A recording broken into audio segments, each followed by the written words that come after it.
Namaskar friends, this is NJ, your host on this channel. So guys, in this video we will have our discussion on that when it comes down to seeing the strength of a planet, foundation of a chart, or the potential of success in someone's astrological chart, in someone's life, which all are the elements which a professional astrologer has to give attention to. Now guys, for this video I could have taken up the chart of any celebrity and I could have shown you those alignments over there as well, that just because this person is born with these specific alignments, that only is responsible for this humongous success. But the only concern in those kind of case study videos is that a common person is not able to feel connected with it. So that is the only reason guys, in this video we will individually try to see that even if I were to take up my case as well, being a professional astrologer who has been doing the readings and making content, doing the research for almost 10 years. So what is the approach I follow? What all are the combinations in the chart which could actually make a chart weak, vulnerable, and which all are the combinations which can actually be responsible for the success? Now guys, see, I just want to give one very philosophical quote over here. What I have seen in the due course of my life, and I'm telling you, I'm a very well informed person who always keeps a tab that whatever is happening in the world, and I always try to connect it with the planets as well. So see, planets have got their own way of giving you the experiences. So let's say for example, many times we humans have this mindset of thinking that if I want my son to be successful, let's take up the case from the Indian context. If I want my son to be successful, I have to put him in a good business school. I have to ensure that he graduate with good degrees. And I can tell you, I have seen so many of the charts where no matter how much money these fresh graduates are making, they are still behind in paying their bills. And if the universe and the planets want you to be successful, there have been those cases where people who are the small street vendor and they are making money in millions even from that small stall, like in Hindi language we call it as a thela. The person is making that much money. Okay, not to joke about it, there has been those kind of incidents in India where a guy who used to beg on the street, when the investigation was done, he was the owner of 2 flats, 2 apartments in Mumbai, which is considered as one of the expensive residential real estate region. So that is what I'm trying to say. If planets are hard bent, if you have got that yoga in your chart, planets will ensure to give you that experience. You have to understand that. A lot many times people try to put their own will and their own planning, but planets are much more much more bigger than that. So okay guys, now we will start our discussion. I have written 7 points over here, and based on that 7 points I will be explaining you that in the charts of the successful people, what all you will find in these 7 layers of the astrological analysis. The very first point is of the Panchang. Guys, Panchang is very, very important. Panchang in a way tells about your complete DNA. Now, I have seen that recently from the past couple of years, because many of the Vedic astrologers over in the YouTube as well, they made the whole Nakshatra series very popular. But if you are just studying Nakshatra in isolation, you're not blending it with the Tithi, with the Var, with the Yog, with the Karan, then you'll not be able to land at a concrete outcome. Like the way guys, if you will go by the classical books, it has been even mentioned over there, for example, if I were to give you one random example, for example, if someone who is born on a Rikta Tithi is like the Chaturthi, 4th day, 9th day, and the 14th day of whether the waxing or the waning phase of the moon, along with that. So Tithi is the Rikta Tithi. Var is born on a Sunday, Tuesday or Saturday.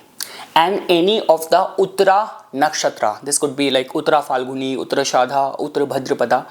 If these three combinations are forming in a Panchang, generally we say that behind the birth of this person there is going to be some mystery. So that is what I'm trying to tell you, that people who are like generally born with a potent kind of yoga in the Panchang, like Sarvat Siddhi Yoga, some very potent kind of yoga, generally life gives them many potential chances of the success.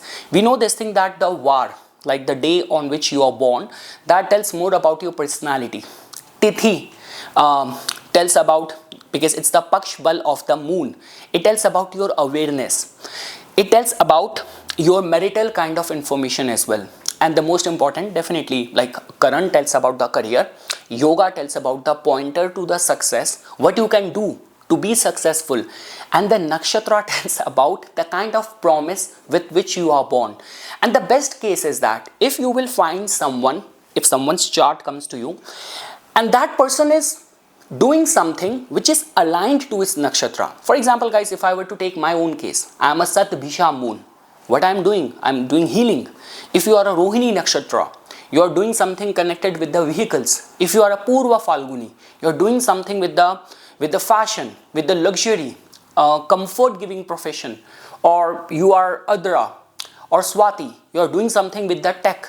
So there is a high possibility that this person will head towards the success. The chart has got a potential and the person is putting his efforts in the right direction.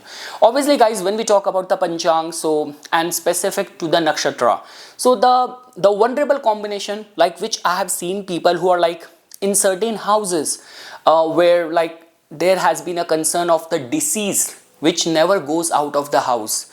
There is a concern of the unemployment, which has been a recurring issue.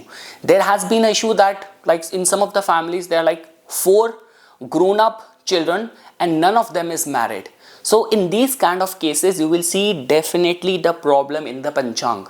And in a combination, like the nakshatra could be of the Gandamul, it might be a Amavas birth with a combination of the Tuesday birth or the Saturday birth, all the Vishti and all. So then you will see that yes, the chart has got inherent weakness. So this is just a video of the pointer and the eligibility marks. I will not talk about remedial part in this video. For that we will have a separate discussion. So the first layer of the analysis which I always give attention is the Panchang. It becomes very, very important. Now guys, point number 2 is the ascendant and the ascendant lord. Like the way I mentioned this thing, that looking at someone's moon nakshatra, a lot about the fatalistic side of the life events. Here I'm not talking about the probable outcome. Here I'm talking about the fatalistic events, those events which are bound to happen. You're born with that promise, that part of your destiny which is fixed. So if that we get to know from the moon nakshatra, like the Janam Tara, same is the way a lot can be understood from the ascendant as well. Ascendant lord's strength as well, because this act like a life direction. So this could be any of the concern of the career, of the marriage, of the life goals, spiritual goals, health goals. This area will never disappoint you. You are born to follow, to be in the pursuit of your ascendant lord's placement in the chart only. So if the ascendant or the ascendant lord is strengthened, that in itself gives lot of power, lot of energy to the chart, to the person. Third point, and which is like, if I were to say the most important, is the Rahu Ketu axis. Now guys, Rahu Ketu axis is very important because it actually acts as a encrypted code of your destiny, like something which is like a birth promise, something which is like a dormant potential, something where you are a very strong contender, something where you are the chosen one.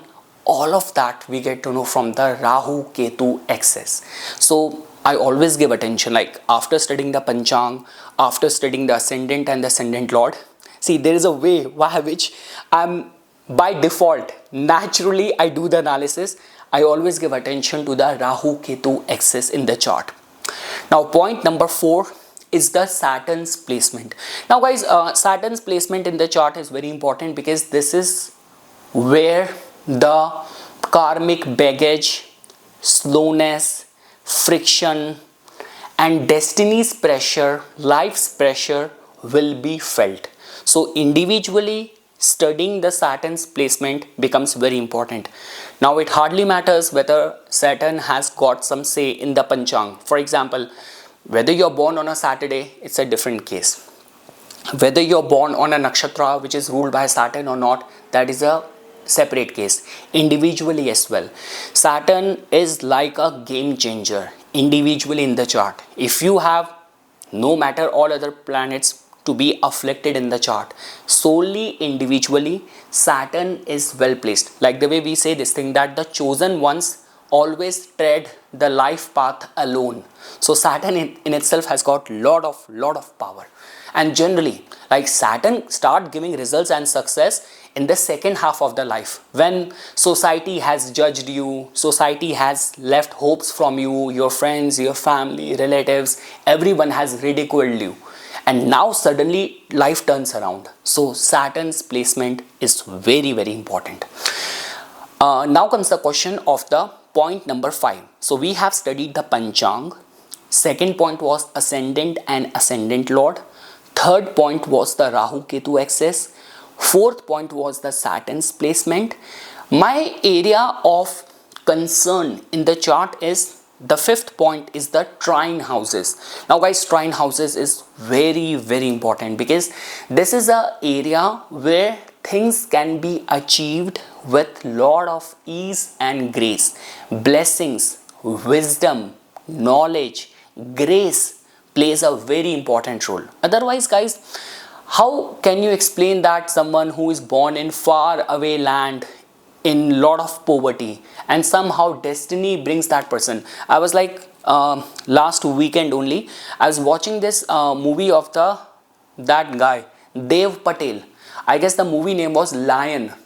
So a kid who got separated from his daily laborer family in one of the very small remote village. His life and destiny takes him to Australia, to a very loving, like white parents and all. So I mean to say, trine houses are very important, guys. So I couldn't tell you, I can give you so many examples, like some of the people from the southern part of India who are now living in US, working in the tech companies. Their household annual income is more than $1 million. That's much kind of money they are making. And like I have had some of the like Zoom session with those people. They said this thing that okay, we were born in a very lower caste as per the Indian caste system and all. We have been like judged and discriminated, rise back, so many of the slander and caste based remarks and all. And somehow, but our parents, my mother, one of the guy, I remember he told me my mother was very religious, very devout in her sadhana, in her bhakti, and she has taken that vow internally that I will make my son successful. And he was saying that whatever I'm right now, all attributed to my mother. So her mother might have a strong trine house, that her spiritual religious vows, and see in just one generation, in just couple of like 25 years only, where her son has reached scaling success in the life. So I mean to say, guys, trine houses are very important, and generally if you will find trine houses to be like natural benefic planets to be placed over there, like planets like Jupiter, Mercury, Moon, Venus in the trine house is a very good placement. It hardly matters which zodiac sign they are placed in, individually as well. Trine houses are the core strength of your bhagya, and if the natural benefic planets are placed over there, it gives lot of weightage and power to the person. Next comes the angular houses. Now guys, this point is very important. Kendra bhava are important, like first house, fourth house, seventh house, 10th house, because see, I guess B.B. Raman sir has written in one of his book and all. So if the Kendra bhava are empty, so these people no matter how good they are doing in the life, they are not able to lay foundation to something. Like for someone to be very rooted, like you have very strong foundation, the businesses you have built, the relationships you have, and your name in the career, in the field where you are a name to be reckoned and all. So for all these things, like which gives us foundation, which keeps us rooted, and lot of the weight it gives to us, to our life, to our contribution. So angular houses, Kendra Bhava, are very important. Now, I would not say that in the Kendra Bhava you need to have the malefic planets, the benefic planets, or what. They should not be empty. That's all what I'm saying. If I see a chart where like planets are like scatteredly, sparsely placed, they are strong, but the Kendra Bhava, first, fourth, seventh, 10th are empty. Generally, what I have seen in my research, that these people, no matter how much money is coming in, they don't have strong foundation. They don't have the strong foundation. They're not very rooted in the life. That's my personal observation, which I just wanted to share. So guys, we have so far discussed the 6th level of the analysis, which I give attention to: Panchang, ascendant and ascendant lord, Rahu Ketu axis, Saturn's placement, trine houses, angular houses, and the last is the 7th level of awareness or analysis is the Upachya Bhava, like the 3rd, 6th, 10th, 11th.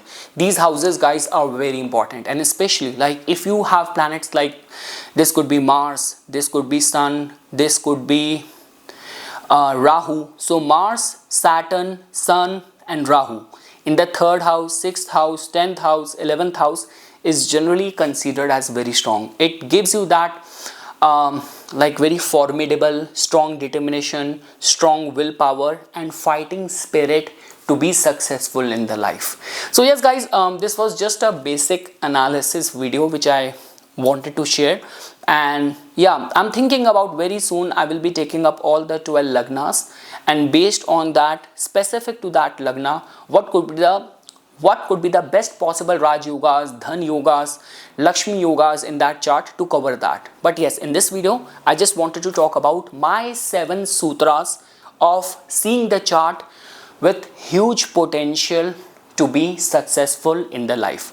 So once again guys, for these kind of videos, please do like the video, subscribe the channel, share it if you find this video informational and helpful. Thanks a lot.